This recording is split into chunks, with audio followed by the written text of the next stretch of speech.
जी, आज हम बात करेंगे लाल रंग के कपड़े की थैली से होने वाले उपाय के बारे में। जी हाँ, आपने बहुत से लोगों ने सुना होगा कि आप लाल कपड़े में सौंफ बांध के रखिए। तो कइयों के मन में ये सवाल आता है कि यह उपाय किस ग्रह के लिए किया जाता है? ये उपाय करने की विधि क्या है? इस उपाय को करने से हमें क्या फ़ायदा होता है? तो आज हम वीडियो में इस बात के ऊपर चर्चा करेंगे कि जो लाल रंग की चौरस थैली होती है, चौकोर में थैली होती है, उसमें सौंफ रख के वह उपाय किसके लिए किया जाता है। इसलिए आप वीडियो के लास्ट तक बने रहें। उससे पहले आप मेरे चैनल गगन शर्मा व्लॉग्स को सब्सक्राइब अवश्य कर दीजिए। बहुत बहुत धन्यवाद। राधे राधे। देखिए जी, हाथी क्या है? हाथी है राहु, जो बैठा है तो बिल्कुल शांत बैठा है, परंतु जब वह अपने गुस्से में आ जाए तो अपने आसपास की सारी चीज़ों को तबाह कर देता है। हाथी का राहु से संबंध है। और जो उसका महावत होता है, महावत कौन है? जो हाथी को कंट्रोल करता है, जो हाथी को चलाता है, उसकी देखभाल करता है, उसको डायरेक्शन देता है कि उसने क्या करना है, क्या नहीं करना है। वह कौन करता है? महावत, जो हाथी के ऊपर बैठकर हाथी को कंट्रोल करता है। अब महावत क्या है? महावत है मंगल। तो आप इस बात से बिल्कुल समझ चुके होंगे कि राहु को हम कंट्रोल करने के लिए किसकी सहायता लेते हैं। राहु को कंट्रोल कौन कर सकता है? मंगल। तो अगर आपकी जन्म कुंडली में राहु कहीं भी खराब फल दे रहा हो, किसी भी घर में बैठ के आपके जीवन में परेशानियां ला रहा हो, तो हम मंगल की सहायता से राहु को कंट्रोल करने की कोशिश करते हैं। देखिए जी, एक महावत को ही पता है कि उसने हाथी को, जिस हाथी में गुस्सा आया हुआ है, उस हाथी को कैसे कंट्रोल करना है। इसी प्रकार हम राहु को कंट्रोल करने के लिए मंगल की सहायता लेते हैं। जन्म कुंडली में मंगल कहीं भी बैठकर आपके जीवन में बुरी परिणाम दे रहा हो, परेशानियां ला रहा हो, हम मंगल की सहायता से उस राहु को कंट्रोल करने की कोशिश करते हैं। तो इसी प्रकार हम लाल रंग की थैली, लाल रंग किसको रिप्रेजेंट करता है? मंगल को। हम लाल रंग की थैली में सौंफ रखवाते हैं। अब जो थैली बनती हुई है वो हम स्क्वायर में बनवाते हैं। क्यों? क्योंकि जो स्क्वायर की शेप है वह मंगल नेक को दर्शाती है। देखिए जी, जन्म कुंडली में अगर मंगल बद हो तो ऐसी अवस्था में राहु भी आपको खराब परिणाम देगा ही देगा। तो इसलिए हम जो थैली होती है उसको स्क्वायर में बनाते हैं। और जो स्क्वायर है वो किसको रिप्रेजेंट करता है? चौरस है, जो मंगल नेक को। अगर आपके जन्म कुंडली में मंगल बद है, आपको मंगल के बुरे परिणाम मिल रहे हैं, तो उस स्क्वायर पीस से मंगल नेक हो जाएगा।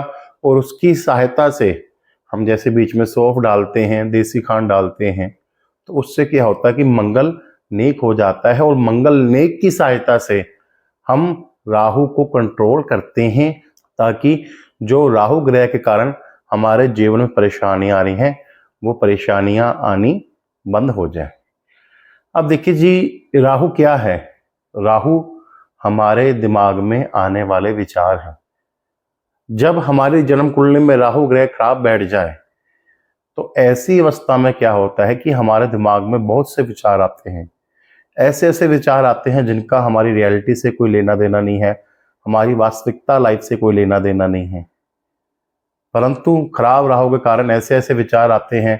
इंसान बैठा कहीं है, उसके दिमाग में पता नहीं कहाँ की बातें चल रही हैं। यानी कि विचारों की सुनामी आ जाती है दिमाग में। और जब दिमाग शांत नहीं रहेगा ऐसे जाते का, तो उसका मन भी अशांत होगा। जब हमारे दिमाग में अच्छे विचार आएंगे तो हमारा मन भी खुश होता है, परंतु जब हमारे दिमाग में अशांत विचार आएंगे, हमारा मन भी अशांत ही होगा। और जब हम अशांत मन से अपनी जिंदगी जिएंगे तो देखो जी, इसका सीधा सा असर किस पे पड़ता है, हमारी दिनचर्या पर। इसलिए जन्म कुंडली में राहु के उपाय करना बहुत आवश्यक है, ताकि आपके जीवन में जो राहु ग्रह के कारण परेशानी आ रही है, आपको मानसिक तनाव आ रहा है, आप उनसे बच सकते हो। देखिए जी, जन्म कुंडली में राहु किन घरों में खराब फल देता है। राहु जन्म कुंडली के पहले घर में, 5वें घर में, 7वें घर में, 8वें घर में, 9वें घर में और 12वें घर में बैठा हो तो राहु के आपको मंदे फल मिलेंगे ही मिलेंगे। ऐसे इंसान जिनके इन घरों में अगर राहु बैठा है, उनके जीवन में कोई ना कोई परेशानी बनी ही रहती है। अब मान लीजिए किसी के पहले घर में राहु बैठा है, ऐसे जातक को कोई ना कोई स्वास्थ्य से संबंधित परेशानियां बनी ही रहेंगी। ऐसे जातक को टोका टाकी की आदत बहुत होती है। ऐसे जातकों को कहीं बैठे हैं, कहीं दो सीनियर्स आपस में बात कर रहे हैं, दो बुजुर्ग आपस में बात कर रहे हैं, तो उन बातों को टोक देना। कई बच्चे होते हैं ना, कहते हैं बहुत टोका टाकी करता है। तो ऐसे जिसके पहले घर में राहु है, ऐसे इंसान को जीवन में हेल्थ इश्यू बहुत आते हैं, जीवन में उसको टोका टाकी की आदत बहुत होती है। ऐसे जातक या तो खुद परेशान रहते हैं या फिर अपनी परेशानियां दूसरों पर डालते हैं। अगर किसी जातक के राहु 5वें घर में बैठा है तो ऐसे जातक को संतान से संबंधित परेशानियों का सामना करना पड़ता है। या तो संतान होती नहीं है, हो जाए तो संतान को लेकर कोई ना कोई चिंता बनी ही रहती है। तो 5वें घर वाले राहु को संतान से संबंधित परेशानियों का सामना करना पड़ता है। और अब जिनका राहु 7वें घर में बैठा है, ऐसे जातकों की मैरिड लाइफ डिस्टर्ब रहती है। जिस भी जातक का राहु 7वें घर में बैठा है, ऐसे जातक को विवाह को लेकर परेशानियां बनी रहती हैं। विवाह हो जाए तो विवाह के बाद पत्नी से लड़ाई झगड़े या पति से लड़ाई झगड़े होना शुरू हो जाते हैं। तो 7वें घर का राहु पति पत्नी में अनबन पैदा करता है, लड़ाई झगड़े करवाता है, परिवार में कलह की स्थिति पैदा करता है। अब 8वें घर में राहु हो, अब देखिए जिस भी जातक का 8वें घर में राहु है, ऐसे जातक को जीवन में बड़े उतार चढ़ाव का सामना करना पड़ता है। ऐसे जातक अपनी पुरानी से पुरानी बातों को भूलते नहीं है। आपने कई इंसान देखा होगा जिनको 5 साल पुरानी बात याद आ जाती है, यार इसने 5 साल पहले मेरे से ये बात कही थी। और चाहे आपस में अब इस टाइम मित्र हैं, परंतु अपनी पुरानी बातों को मन में कुरेदते रहते हैं। 8वें घर में राहु बैठा हो, ऐसे जातकों के टेस्ट बहुत होते हैं, हेल्थ चेकअप बहुत होते हैं, परंतु फिर भी बीमारी पकड़ में नहीं आती है। अगर 9वें घर में राहु बैठा है तो राहु 9वें घर में गुरु के फल को मंदा करता है। ऐसे जातक को किस्मत साथ नहीं देती है, क्योंकि 9वें घर में बैठा राहु बृहस्पति के फल को मंदा करता है। और जो भाग्य स्थान में बैठता है राहु, तो ऐसे जातकों का भाग्य भी साथ कम देता है। 10वें घर का राहु क्या करता है? 10वें घर का राहु काम को लेकर परेशानियां देता है, काम को लेकर टेंशन्स देता है, काम को लेकर मानसिक तनाव देता है। ऐसे जातक जो जिनका राहु 10वें घर में है, उनका काम स्टेबल नहीं रहता है, काम को लेकर परेशानियां बनी रहती हैं, मानसिक तनाव बना ही रहता है। किसी टाइम लगता है काम बहुत अच्छा है और किसी समय लगता है कि यार अब तो रोटी के भी लाले पड़ रहे हैं। तो 10वें घर में जिस भी जातक का राहु है, उसको काम को लेकर परेशानियां बनी ही रही। अब 11वें घर का राहु क्या करता है? जिस भी जातक का 11वें घर में राहु बैठा है, ऐसे जातक को आय से संबंधित परेशानियों का सामना करना पड़ता है, इनकम से संबंधित परेशानियों का सामना करना पड़ता है।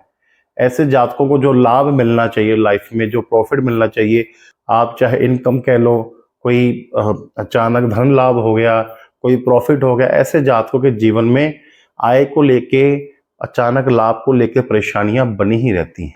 अगर जातक का राहु 12वें घर में बैठा है तो 12वें घर का राहु इंसान के जीवन में सबसे ज्यादा परेशानियां लाता है। 12वें घर का राहु क्या करता है? 12वें घर में अगर राहु बैठा है तो राहु आपको नींद से संबंधित परेशानियां देगा ही देगा। ऐसे जातक को मानसिक परेशानियां बढ़ती ही रहती हैं। जीवन में मानसिक परेशानियां कम होने का नाम नहीं लेती हैं और जब टेंशन्स पड़ती हैं, तनाव आता है, ऐसे जातकों की नींद डिस्टर्ब होती है और जब नींद पूरी नहीं होती है, ऐसे जातक अगले दिन अपनी दिनचर्या में प्रॉपरली काम नहीं कर पाते। अब उपाय के तौर पर क्या कर सकते हैं? देखिए जी, जैसे मैंने आपको वीडियो के स्टार्टिंग में बताया है कि हम राहु को कंट्रोल करने के लिए मंगल की सहायता लेते हैं। आप लाल रंग की थैली लीजिए और वह थैली स्क्वायर की शेप में होनी चाहिए ताकि हम मंगल नेक की सहायता लें। वो लाल रंग की थैली तैयार होगी, उसमें आप सौंफ डाल लीजिए, जो हरे रंग की सौंफ होती है, केवल हरे रंग की सौंफ डाल लीजिए और उसमें आप देसी खांड डाल भी सकते हैं। अगर आपको देसी खांड नहीं मिलती है तो केवल आप सौंफ डाल लीजिए। उस लाल थैली को आपने बंद करके क्या करना है, जब आप सोते हो जिस तकिए का प्रयोग करते हो उस तकिए के नीचे उस थैली को रख दीजिए। मात्र इसी उपाय से देखना कि आपकी जन्म कुंडली में जो राहु के कारण आपके जीवन में परेशानी आ रही है, जो मानसिक तनाव आ रहा है, जो कष्ट आ रहा है, उससे आपका बचाव होना शुरू हो जाएगा। क्योंकि हमने राहु को कंट्रोल करने के लिए मंगल ने की सहायता ली है। तो इस देखो जी, उपाय बिल्कुल आसान है। इसको करने के लिए कोई आपको कहीं बाहर जाने की भी आवश्यकता नहीं है। बस पूरे विश्वास के साथ इस उपाय को कीजिए ताकि आपके जीवन से सभी परेशानियां दूर चले जाएं। और जो खराब राहु के कारण आपको हेल्थ इश्यू आ रहे हैं, परिवार में कलेश रह रहा है, काम को लेकर परेशानियां आ रही हैं, तो आपके जीवन में ये सारी परेशानियां धीरे धीरे दूर होनी शुरू हो जाएंगी। अगर आपको वीडियो पसंद आया हो तो वीडियो को लाइक अवश्य कर दीजिए। आप मेरे चैनल गगन शर्मा व्लॉग्स को सब्सक्राइब अवश्य कर दीजिए। बहुत बहुत धन्यवाद। राधे राधे।